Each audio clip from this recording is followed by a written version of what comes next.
Hey guys, welcome back to the podcast. I'm Amanda. I'm Laura. And I'm Kendra.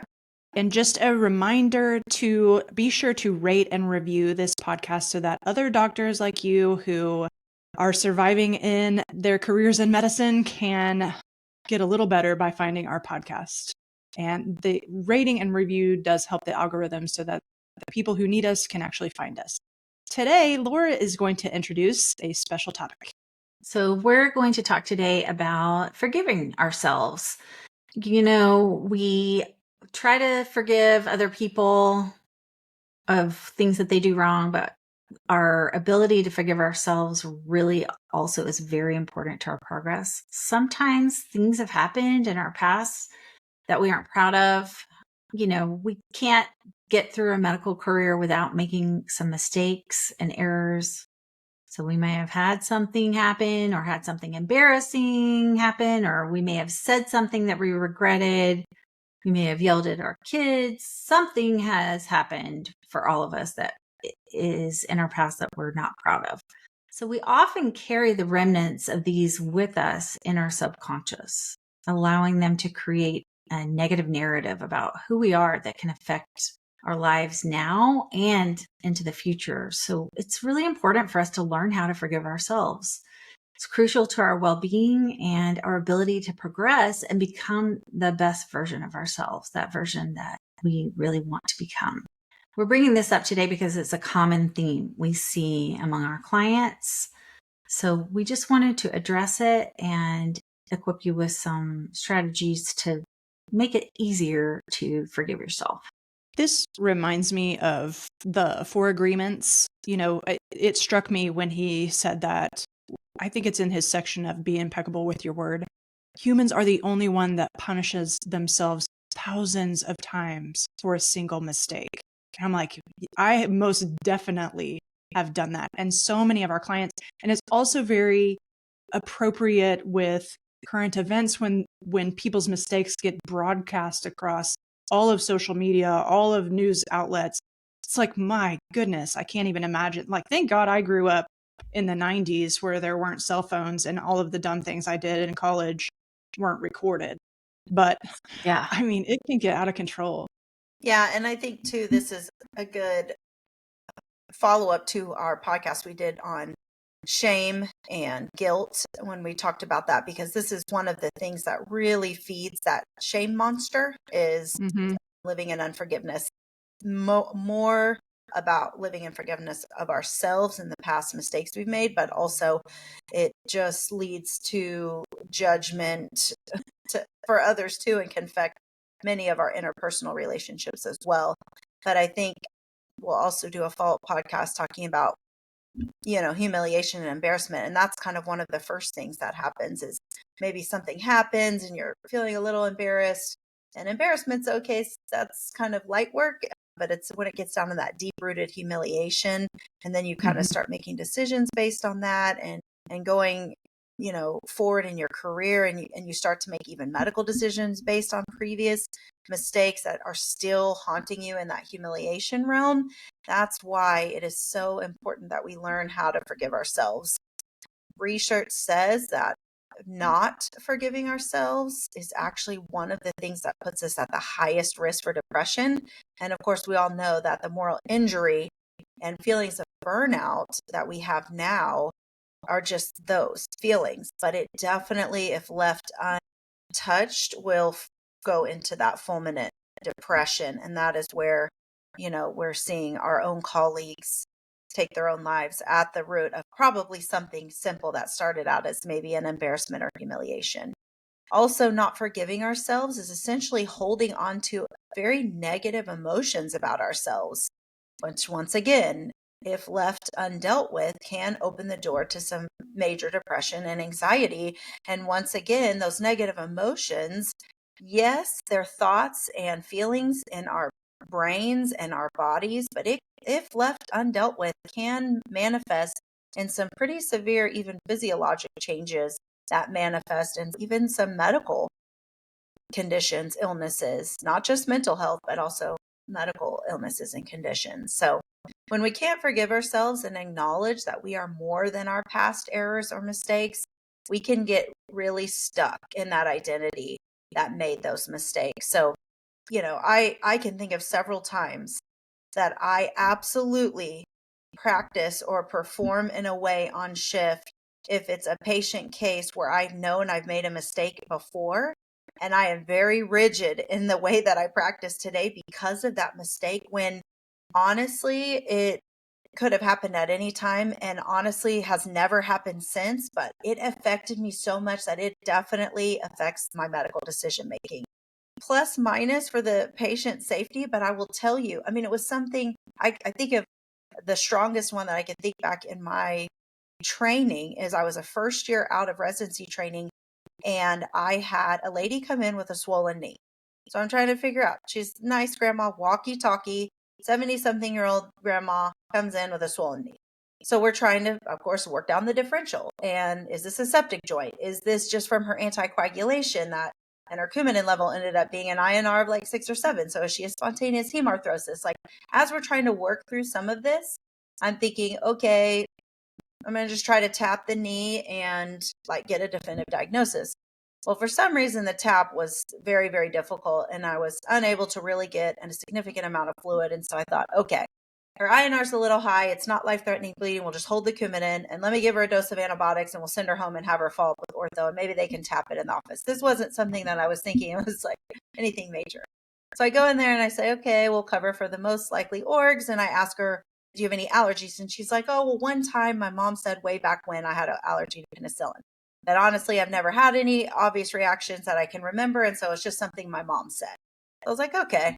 She didn't have an IV or anything. So I wrote for Rosefin 1 gram IM. Well, the nurse took it upon herself to put an IV in and decide to give it the Rosefin IV, which may or may not have been pertinent to the outcome. But anyways, she had a severe anaphylactic reaction to the Rosefin within 5 or 6 drops of that medicine going into the IV, and she coded. We got her back. She went to the ICU. She survived. The outcome was okay, but I, to this day, ask very specific questions to anyone that's allergic to anything that could possibly cause anaphylaxis, like penicillin, to the point where I'll go to great extents not to give that. And it was based on that is where I felt like I made a mistake, not clarifying the allergy and maybe not realizing that, could this have happened with the IM injection versus IV? I mean, there were so many things going through my brain, but until I got to a place where I forgave myself for possibly, because my brain wanted to offer up that I caused harm to this patient, and knowing that we took an oath to do no harm, that was kind of one of those things where I had to get to a place of forgiving myself. And one of the things I did was write a letter to the family. Like, it was enough for me to have to go into that room after we coded and say, I'm admitting your mom and grandma to the ICU because she just had an anaphylactic reaction. And now she's going to the ICU when 2 minutes ago we were discharging home with oral antibiotics. So working through some of that, one of the things that helped me forgive myself and heal myself was writing a letter to the family. I never actually gave it to the family, but it was so good for me to just write it all out, write to them, like, what I experienced as a physician and how that experience has impacted me was one of the ways or the first steps I took to forgiving myself for what I thought was a very grave mistake. That is so incredible because, it flags it whenever somebody's allergic to penicillin. I've never once in over 20 years. So I've been just sitting there like, I have no thoughts whatsoever about it. I'm like, I think this is even a fake allergy cross-reactivity thing. But now obviously it's... Well, I mean, the research, I would say research would bear out that you did not make a mistake. Right. You didn't make a mistake. Not on the antibiotic. Right. But that's how my brain, that's how I initially processed. I was a young doctor, my first year out. This was very, very traumatic for me, knowing that, like, I ordered this medicine. This lady was walkie-talkie. She was here for a swollen knee. I was going to discharge her. I mean, it was just all the thoughts that you naturally just come to mind right away. You take full responsibility because you wrote the order. Like, that's why it processed so much as that mistake, because I'm like, what? The allergy said this, but yeah, looking back, did I make a mistake? Probably not, but that outcome happened regardless. It could have happened really at any time with any med allergy for anybody, it just happened to be her. Right. And I was just so fresh out that was immediately where my brain went. What is so particularly devastating that's what's so particularly devastating about the culture of medicine, where we're not allowed to talk to each other. We're supposed to have never made a mistake. And so I never knew that. I've known you for a long time. I never knew that story. But we all have these sorts of stories, and we think we're the only ones who have ever questioned their decisions. Yeah. And it's so crazy. And that's why I love that we're physician coaches, because our clients can, I can just tell you, like, there's no way that you could have possibly known that. I've been ordering Rocephin on people with penicillin allergies daily for 20 whatever years. Yeah, for sure. Laura and I are PGY 23s. Have you ever had one, Laura? But you see what I'm saying? Like I'm telling you, you couldn't have known that. But like, we don't, and I've had similar cases too. But anyway, I'm going to make this podcast way too long if I don't move on. Well, I'm going to make it a little longer right here. And I'm going to just argue that, like, sometimes we need the mistakes to make us be the doctors we need to be. Like, I teach med students, they come through and invariably, like, they'll give a differential. Like, kid comes in with a headache and they're like, oh, he's probably faking, doesn't want to go to school. I mean, like, they come in and their first things on the differential are like the things that need to be the last. And I'm like, you're here someplace where people think they're dying when they're coming here, or you assume that they think they're dying or that something really bad is wrong. So the things that are going to kill somebody need to be at the top of your differential, and then you rule them out, but you need to think about them or you will never catch them. And the reason we think about them is because of mistakes that we or other people have made that have changed our brains, so that we're like, okay, we gotta think about these things. Well, 100%. And Kendra and I work in the same shop, and I was way overworking up this person and ended up having to check out the CAT scan or whatever it was. But it's like, it's my person. It's my person that went south, revisiting me. This is why I'm going way over. Yeah. I'm fully aware that this is out of control, but I'm trying to make the outcome different this time. Yeah. So also, just acknowledging that there is no perfection in medicine. Despite what you've been told and despite what the culture says, none of us make it out. And so just being prepared with some of these things, like being able to forgive yourself when you did your best, is such an important skill to have. Doesn't mean you're not shooting for excellence. I don't want crappy doctors. I just don't. But there is no such thing as a perfect doctor. And so that being your comparison can be super dangerous.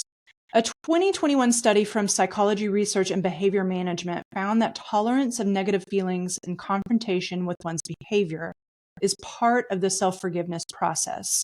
Self-forgiveness requires you to have a cognitive reframing of your own views of yourself, reflecting and saying that you did the best that you could with what you knew at the time can be incredibly healing. And in that particular case, I did have to come to the true facts that the woman, the doctor who was treating that patient at that time couldn't have possibly known the outcome.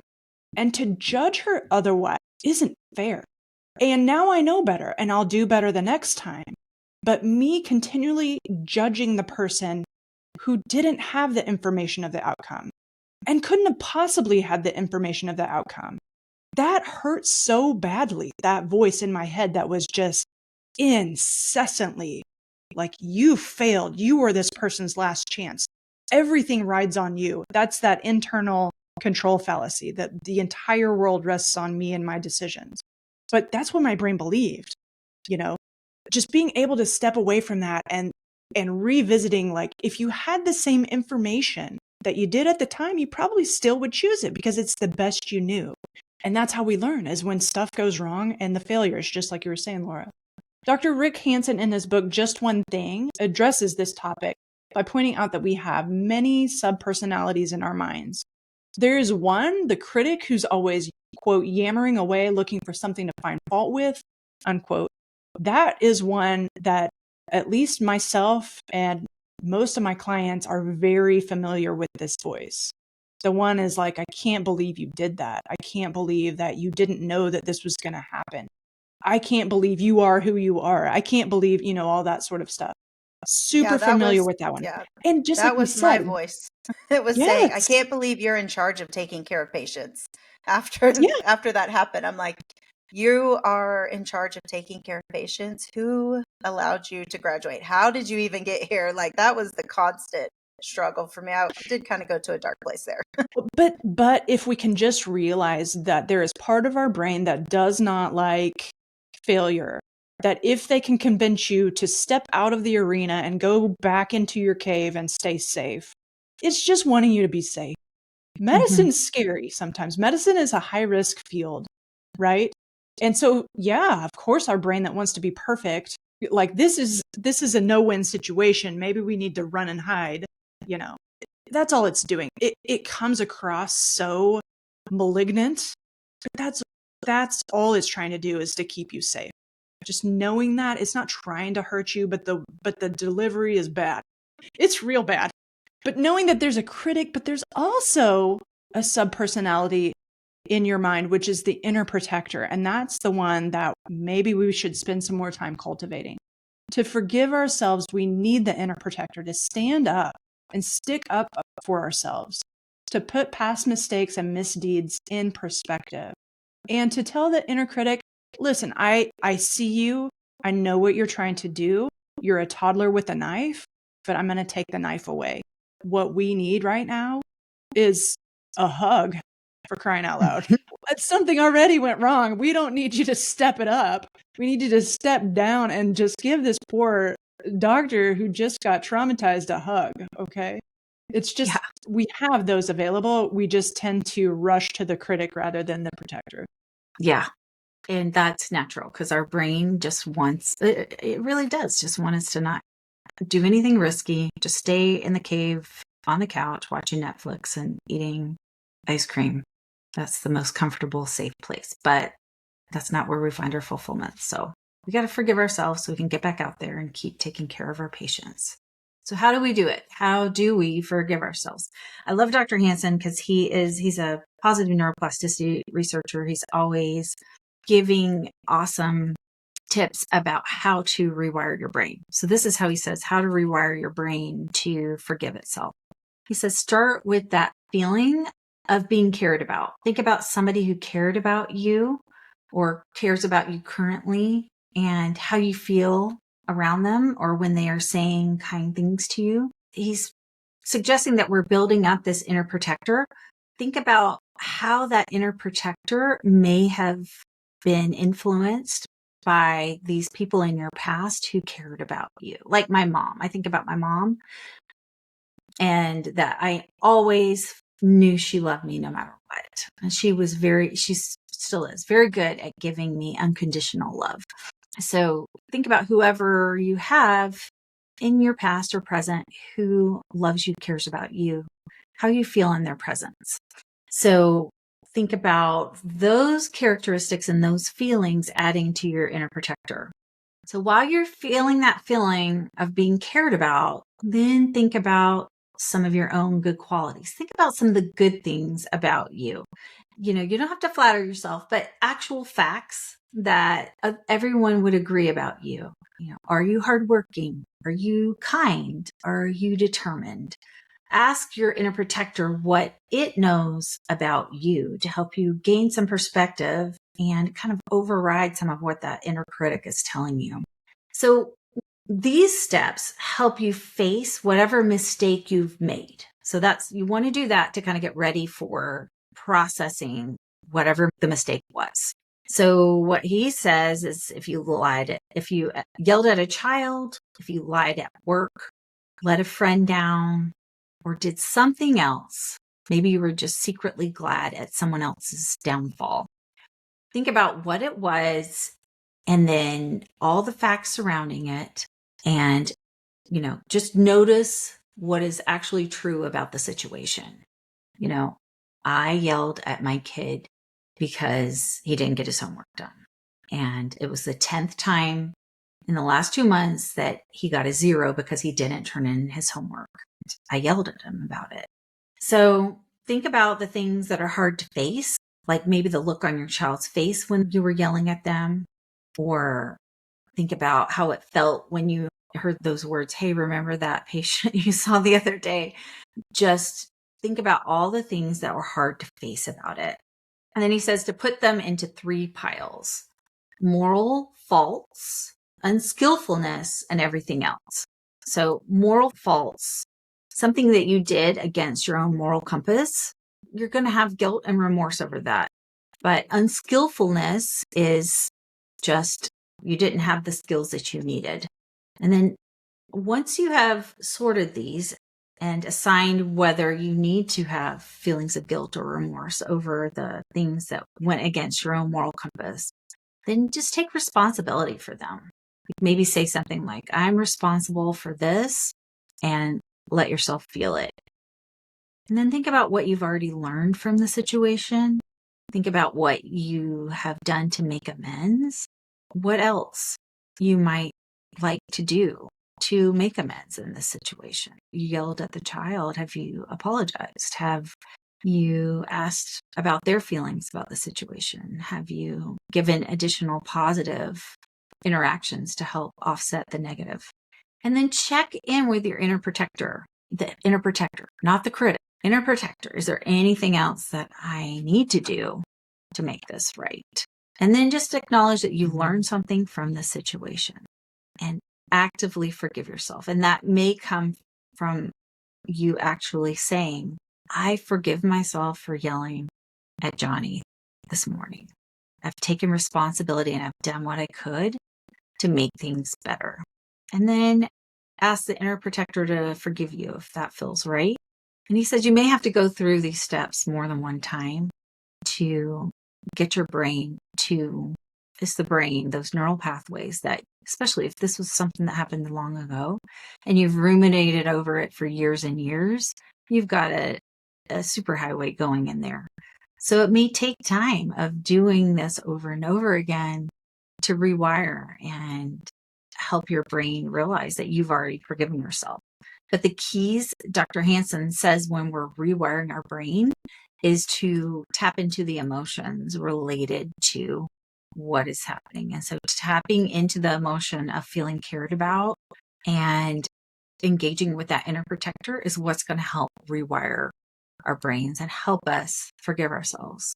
And I would add, ultimately, the past is in the past. It only has the control over us that we allow it to have. And if it is not serving us even in the present, it's not going to serve us into the future. So we want to make sure that we can forgive ourselves so that we can move on and be the best version of ourselves we can be. If for no other reason than to even model it for our kids, for the other people we care about. It is not healthy to go around with stuff in our past that we haven't forgiven ourselves of. It's not healthy. And we want to be healthy and happy and be our best selves. So we got to let go of the stuff in the past that we've messed up and just forgive ourselves. Yeah, that's a great wrap up of this, because I know that was one of the things that helped me move past, feeling like I made a mistake, because I took complete ownership with it. But not only that, but just allowing myself to say, this isn't the first time and this isn't the last. And how I recover and overcome and rebound from this is going to set the stage for the future. And just that acceptance and knowing that, I love how we talk about that more. We want to be that high achiever. Every situation that we come in context with that we feel like we make a mistake is something to be learned.